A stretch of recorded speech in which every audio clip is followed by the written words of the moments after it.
College सुटलो आणि शालू नेहमीप्रमाणे घरी आली.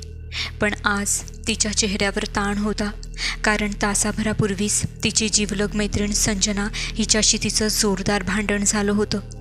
अर्धा दिवस चांगला गेला होता, पण नंतरचे क्षण मनाला चटका लावून गेले होते. घरी पोहोचल्यावर शालूने बूट काढले, पिशवी कोपऱ्यात फेकली आणि स्वयंपाकघरात गेली. आई दिसली नाही म्हणून तिने स्वतःच जेवण वाढून घेतलं. जेवता जेवता विचारांचं काहूर उठलं होतं.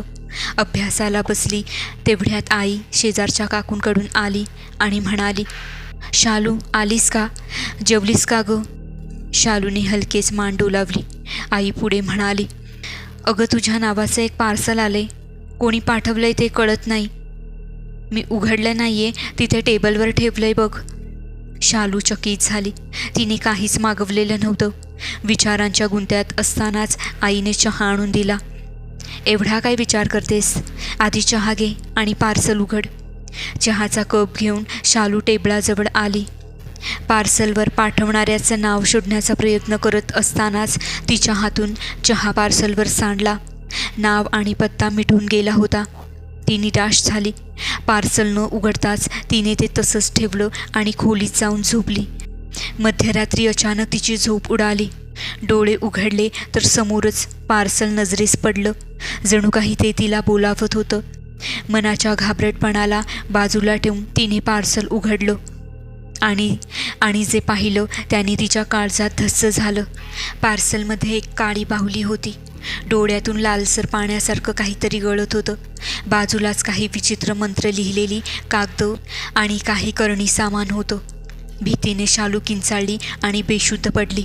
सकाळी शालूला शुद्ध आली तेव्हा आई तिच्या शेजारी होती. शालूने सगळा प्रसंग सांगितला. आई विचारात पडली आणि तिने विचारलं, कोणाशी तुझं भांडण झालं का गं? शालूने संजनासोबत झालेलं भांडण सांगितलं. आईच्या चेहऱ्यावर संशयाचं सावट आलं, पण शालूने तिला थांबवलं. नाही आई, संजना कधीच असं करणार नाही. थोड्या वेळाने संजना तिच्या घरी आली. तिने शालूला समजावलं आणि मूड बदलण्यासाठी सिनेमाला जायचा आग्रह केला. आईने परवानगी दिली आणि दोघी सिनेमाला गेल्या. सिनेमा संपल्यावर रात्री 12 वाजून गेले होते. सिनेमा हॉलपासून सालूच्या घरापर्यंतच्या रस्त्यावर एक स्मशान होतं आणि नेमकी तिथेच गाडी बंद पडली आणि इंजिन गरम झाल्याचं कळलं.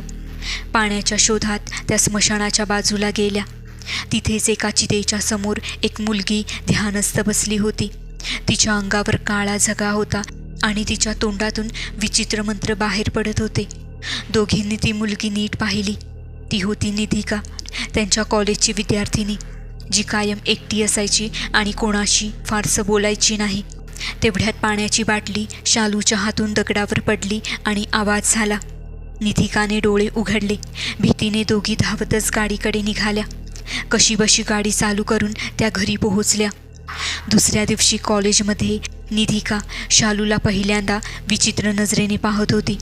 संजनाने हलकेच शालूच्या कानात कुजबुजली, शालू, तीच नसेल का तुला ते पार्सल पाठवणारी? शालू गोंधळली.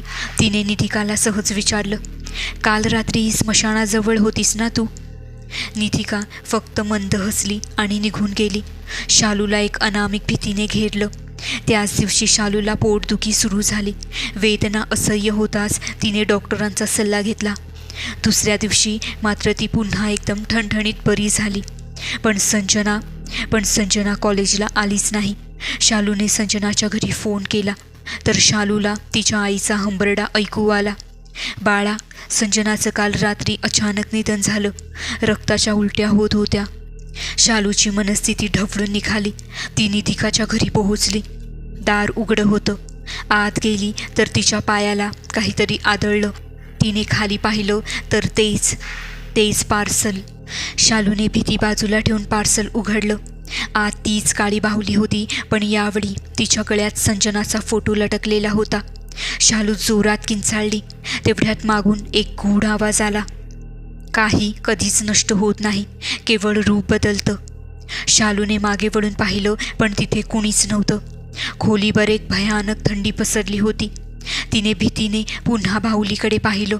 आता बाहुलीच्या गळ्यात शालूचाच फोटो होता. त्या रात्री शालूच्या घरातून हसण्याचे आवाज येत राहिले आणि सकाळी शालू तिच्या खोलीत बेशुद्ध पडलेली सापडली. तिच्या हातात तीच काळी बाहुली होती. डोळे आतून लालसर झालेले आणि बाहुलीच्या ओठांवर एक विचित्र मंद हसू दिसत होतं. मित्रांनो, ही गोष्ट आवडली असेल तर चॅनेलला सबस्क्राईब करायला विसरू नका. धन्यवाद.